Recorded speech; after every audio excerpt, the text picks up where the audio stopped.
मेहनत रंग लाती है। यह कहावत सच साबित कर दिखाया नवादा जिले के काशीचक प्रखंड ग्राम नूरीचक के किसान सदानंद कुमार ने। इनकी मेहनत को देखकर यही लगता है कि सफलता इनकी कदम चूम रही है।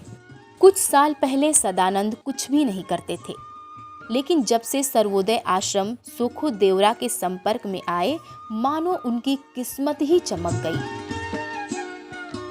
उन्होंने समेकित कृषि प्रणाली के तहत खेती करनी शुरू की। 1 एकड़ से शुरू करने के पश्चात हम कृषि विज्ञान केंद्र नवादा सोखो देवरा जा करके हम किस तरीके से मैं 1 एकड़ में समेकित कृषि प्रणाली का कार्य प्रारंभ करूं, उनसे मैंने मंतव्य लिया, उनसे मैंने कुछ पूछा सीखा। तब जाकर हमें वो बताए कि पहले आप एक तालाब का निर्माण कराएं। तालाब का निर्माण कराने के बाद आप उसका जो बाड़ है उस पर आप सब्जी का खेती या बागवानी के तहत आप सागवान, आम, सब्जी का खेती जो भी हो आप कर सकते हैं। सर्वप्रथम इन्होंने भूमि संरक्षण नवादा से एक तालाब का निर्माण करवाया, जिसमें इनको 50% अनुदान मिला। साथ ही 150 सागवान का पौधा भी भूमि संरक्षण विभाग से दिया गया। इन्होंने तालाब के मेड़ पर अरहर, सागवान का पौधा, अमरूद, पपीता, केला तथा कुछ सब्जी का पौधा भी लगाया। इनका पपीता तो देखते ही बनता है। पिछले साल इन्होंने 1,25,000 का सिर्फ मछली बेचा। इस तालाब हमें भूमि संरक्षण नवादा के द्वारा 50-50% की योजना थी, उसी के द्वारा हमें इस योजना का लाभ मिला, जो कि इस तालाब से हम अच्छा मछली का उत्पादन भी कर लेते हैं और अगल बगल खेत का खरीफ के समय में सिंचाई भी कर लेते हैं। और इसका जो भी पौधा है, गर्मी के समय में जब पानी की किल्लत होती है तो इस तालाब से ही हम इस पौधे के पटवन भी कर लेते हैं। इस तालाब की मछली से हमें कुल 1.25 लाख की इनकम होती है। इनके कदम यही नहीं रुके। इन्होंने गव्य विकास योजना के तहत 5 गाय 50% अनुदान पर लिया, जो प्रतिदिन लगभग 60 से 65 लीटर दूध देती है। गाय के खान पान पर विशेष ध्यान देते हैं तथा गाय के रख रखाव भी काफी अच्छी तरह से किया करते हैं।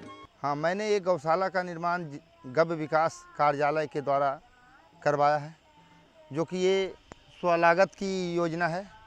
और इस स्वलागत की योजना में 3,54,000 की ये योजना थी, जिसके तहत 5 गाय की खरीद की जानी थी, जिसमें 50% की अनुदान है। इसके साथ साथ वो वर्मी कंपोस्ट उत्पादन का कार्य भी किया करते हैं। उद्यान विभाग की सहायता और कृषि विज्ञान केंद्र की सहायता से उन्होंने एक वर्मी कंपोस्ट यूनिट भी लगाया। आज के समय वो सिर्फ जैविक खेती ही करते हैं। कार्य जब प्रारंभ किया तो इसी बीच हम फिर सोखो देवरा कृषि विज्ञान केंद्र के वरिष्ठ वैज्ञानिक श्रीमती कल्पना सिन्हा जी से मैंने भेंट की। तो उनसे मैंने राय मशवरा लिया कि मैडम, मेरे पास तो बहुत सी गायें हैं, गोबर ऐसा ही फेंका हुआ रहता है, उसको मैं कुछ करना चाहता हूँ। तो वो हमें सलाह दिए कि आप इसको सदानंद जी वर्मी कंपोस्ट बना सकते हैं बहुत अच्छा तरह से, जिस तरह से यहाँ बन रहा है। इस वर्मी कंपोस्ट का जो बना हुआ है, ये जिला उद्यान कार्यालय के द्वारा सबसे पहले हमें इसका 2 फीट मिला, जो कि हमारा गाय का जो भी गोबर वेस्ट जा रहा था उसको मैंने वर्मी कंपोस्ट बना करके अपना खेत में भी डालना शुरू किया। और अगल बगल के ज़िला में भी हम इससे कुछ बिक्री करके कुछ पैसे कमा लेता हूँ। सदानंद जी आज के समय लगभग सालाना 7 से 8 लाख रुपए का आमदनी कर रहे हैं। मेरा पहला आर्थिक स्थिति एक फटेहाल जीवन जीने के लिए मैं मजबूर था, और आज की स्थिति मेरी एक बहुत अच्छे इंसानों की सूची में आती है।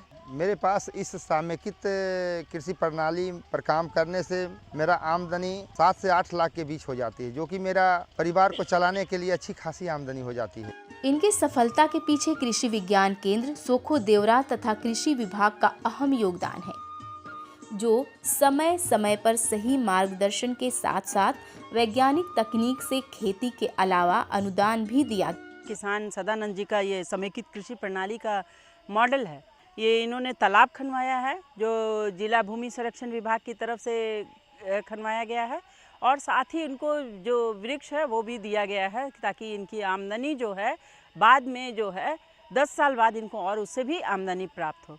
इस तालाब में ये मछली पालन कर रहे हैं। इसके साथ ही ये जो इनके पास गौशाला है, गौशाला में इनकी गाय हैं, 5 गाय है, बाछी भी है।